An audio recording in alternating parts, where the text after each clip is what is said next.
नाजरीन, 10 मुहर्रम को करबला के मैदान में उल्लू नामी परिंदे ने हजरत इमाम हुसैन अलैहिस्सलाम से ऐसा क्या कहा कि जिसे सुनकर इंसान का कलेजा मुंह को आता है। और उल्लू नामी परिंदे का वाकया करबला से क्या ताल्लुक है, इसको समझने के लिए हमें तारीख में 14 सदियां पीछे जाना होगा, जब इमाम जाफर सादिक अलैहिस्सलाम ने इस सवाल का जवाब दिया। एक दफा का जिक्र है कि एक शख्स हजरत इमाम जाफर सादिक अलैहिस्सलाम की खिदमत में पेश आया और अर्ज करने लगा, या इमाम, मैं आपसे एक अहम सवाल पूछना चाहता हूँ। इस पर इमाम जाफर सादिक अलैहिस्सलाम ने फरमाया कि पूछ है पूछने वाले, तू क्या पूछना चाहता है। हजरत इमाम जाफर अलैहिस्सलाम की बात सुनकर वो शख्स कहने लगा, मुझे बताएं कि उल्लू कैसा परिंदा है, क्या इसके साथ मनहूसियत को मंसूब करना दुरुस्त है, और क्या उल्लू जादू टूने की अलामात में से एक है। और या इमाम, मुझे आप ये भी बताएं कि उल्लू वीराने में क्यों रहता है, क्या इसकी कोई खास वजह है। प्यारे दोस्तों, इस शख्स की बात सुनकर हजरत इमाम जाफर सादिक अलैहिस्सलाम कुछ देर के लिए खामोश हो गए। फिर उस शख्स की तरफ देखकर कहने लगे, ऐ शख्स, याद रखना, इस परिंदे को जैसा तुम आज देख रहे हो, ये परिंदा हमेशा ऐसा नहीं था, और ना ही ये परिंदा पहले वीरान जगहों पर रहता था और ना ही उदास रहता था। इसके साथ एक ऐसा अफसोसनाक वाकया पेश आया है जिसकी वजह से इसका मिजाज, आदात और रहन सहन सब कुछ बदल गया है। ये सुनकर वो शख्स फिर से अर्ज करने लगा, या इमाम जाफर, कैसा वाकया, क्या हुआ था इस परिंदे के साथ, बराए मेहरबानी मुझे सब तफसील से बताएं। इस शख्स की बात सुनी तो इमाम जाफर सादिक अलैहिस्सलाम ने उससे फरमाया, ऐ शख्स, ये परिंदा यानी उल्लू हजूर अकरम सल्लल्लाहु अलैहि वसल्लम और अहले बैत से मोहब्बत करने वाला परिंदा है। ये पहले वीरान जगहों पर नहीं रहता था, मगर जब से करबला का सानहा रूनुमा हुआ है, तब से ये परिंदा वीरान जगहों पर रहने लगा है। हुआ ये कि जब इस परिंदे को पता चला कि हजरत इमाम हुसैन अलैहिस्सलाम अपने काफिले के साथ करबला के मैदान में रुके हुए हैं, तो ये परिंदा 9 मुहर्रम की रात करबला के मैदान में जा पहुंचा और जाकर हजरत इमाम हुसैन अलैहिस्सलाम से अर्ज करने लगा, या इमाम हुसैन, मेरे लिए क्या हुक्म है। तो उल्लू की बात सुनकर हजरत इमाम हुसैन अलैहिस्सलाम ने फरमाया, ऐ परिंदे, तुम यहाँ से चले जाओ, क्योंकि कल हजूर अकरम सल्लल्लाहु अलैहि वसल्लम के अहले बैत के साथ जो कुछ होने वाला है वो तुम देख नहीं पाओगे, तुम इसको बर्दाश्त नहीं कर सकोगे। ये सुनकर उल्लू बहुत परेशान हुआ और अर्ज करने लगा, या इमाम, मैं यहाँ से नहीं जाऊंगा। जब वो परिंदा जिद करने लगा तो हजरत इमाम हुसैन अलैहिस्सलाम ने इस परिंदे को रुकने की इजाजत दे दी, जिसके बाद वो परिंदा सुबह होने का इंतजार करने लगा। फिर जब सूरज तलू हुआ तो उल्लू ने देखा कि कैसे यजीदी फौज ने हजरत इमाम हुसैन अलैहिस्सलाम के जानिसारों और अहले बैत पर जुल्म ढाए हैं।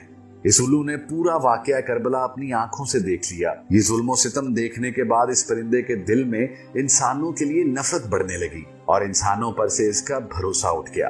तभी से ये परिंदा इंसानों से दूर जंगलात और वीरानों में रहने लगा, ताकि इंसानों का साया भी इस पर ना पड़ सके। हजरत इमाम जाफर अलैहिस्सलाम की ये बात सुनकर वो शख्स रोने लगा और गमे हुसैन में आंसू बहाने लगा। नाजरीन, इस्लामी कुतुब में आता है कि हजरत इमाम हुसैन अलैहिस्सलाम की शहादत पर इंसानों, हैवानात और जिन्नात सब गमज़दा हुए। जब हजरत इमाम हुसैन अलैहिस्सलाम को शहीद किया गया तो हर तरफ खून की सुर्खी फैल गई, यहाँ तक कि आसमान भी 3 दिन तक सुर्ख रहा। तमाम परिंदों में से उल्लू वो परिंदा है जिसको हजरत इमाम हुसैन अलैहिस्सलाम की शहादत का बहुत अफसोस हुआ और इस परिंदे ने इंसानों से नाता तोड़ दिया। ये बेजुबान परिंदा भी इतना समझता है कि हजरत इमाम हुसैन अलैहिस्सलाम वो थे जो अल्लाह के नबी हजरत मोहम्मद मुस्तफ़ा सल्लल्लाहु अलैहि वसल्लम की गोद में खेलकर बड़े हुए थे, जो जन्नत के नौजवानों के सरदार हैं। एक बेजुबान परिंदा ये बात समझता है, मगर अफसोस के काफिर दिमाग और जुबान रखते हुए भी ना समझ सके। जब से हजरत इमाम हुसैन अलैहिस्सलाम की शहादत हुई, तब से उल्लू ने आबादी में रहना छोड़ दिया और वीरानी में रहना शुरू कर दिया। उल्लू सिर्फ रात में बाहर निकलता है और दिन को तन्हा और वीरान जगह पर रहता है। जब हजरत इमाम हुसैन अलैहिस्सलाम को शहीद किया गया तो उल्लू ने कसम खा ली कि अब वो कभी आबादी में नहीं रहेगा, बल्कि तन्हा वीरान जगह पर रहेगा। और अब उल्लू रात भर गमगीन रहता है, یہاں تک کہ صبح ہو جاتی ہے۔ حضرت امام حسین علیہ السلام کی شہادت سے پہلے الو آبادی میں رہتا تھا، اور جب بھی کوئی کھانا کھاتا تو الو پاس آ کر بیٹھ جاتا اور لوگ اسے کھانا بھی ڈال دیتے اور پانی بھی ڈالتے اور وہ کھا پی کر واپس اپنی جگہ پر چلا جاتا۔ جب حضرت امام حسین علیہ السلام کو شہید کیا گیا تو وہ پہاڑوں اور جنگلوں کی طرف چلا گیا اور جاتے ہوئے یزیدیوں سے بول کر گیا کہ تم کتنی بری امت ہو، تم کتنے بد نصیب ہو، جنہوں نے اپنے ہی نبی حضرت محمد مصطفیٰ صلی اللہ علیہ وآلہ وسلم کے نواسے کو شہید کر دیا۔ پھر میں تو ایک پرندہ ہوں، تم سب میرا کیا اچھا سوچو گے؟ بہتر ہے میں اپنی خود حفاظت کروں۔ اور یہ بول کر وہ چلا گیا۔ اب وہ سارا دن کچھ کھاتا پیتا نہیں اور دن کو روزہ رکھتا ہے، جبکہ شام کو حضرت امام حسین علیہ السلام کی شہادت کی یاد میں غمزدہ رہتا ہے۔ جہاں الو حضرت امام حسین علیہ السلام کی شہادت پر غمگین ہے، وہاں کبوتر بھی ایک ایسا ہی پرندہ ہے جس کو حضرت امام حسین علیہ السلام کی شہادت پر بے انتہا دکھ ہوا۔ یہ پرندہ بھی ان لوگوں پر لعنت بھیجتا ہے جنہوں نے اللہ کے رسول کے نواسے کو شہید کیا۔ امام جعفر صادق علیہ السلام کا کہنا ہے کہ کبوتر کو گھروں میں پال لو، کیونکہ کبوتر حضرت امام حسین علیہ السلام کے قاتلوں کو بد دعائیں دیتا ہے اور ان پر لعنت بھیجتا ہے۔ حضرت امام جعفر صادق علیہ السلام فرماتے ہیں کہ ایک دن میں داؤد کے گھر بیٹھا ہوا تھا تو وہاں ایک کبوتر دیکھا جو زور زور سے کچھ بول رہا تھا۔ تو میں نے پوچھا، داؤد تم جانتے ہو یہ کبوتر کیا کہہ رہا ہے؟ حضرت داؤد نے فرمایا، نہیں میں نہیں جانتا۔ جس پر حضرت امام جعفر صادق علیہ السلام نے فرمایا، یہ ان پر لعنت بھیج رہا ہے جو نواسہ رسول صلی اللہ علیہ وآلہ وسلم کے قاتل ہیں، اس لیے اس پرندے کو گھر میں پال لینا چاہیے۔ ناظرین، بعض افراد الو کو نحوست قرار دیتے ہیں، مگر بخاری شریف کی حدیث نمبر 5757 میں آتا ہے کہ الو کو منحوس سمجھنا لغو ہے۔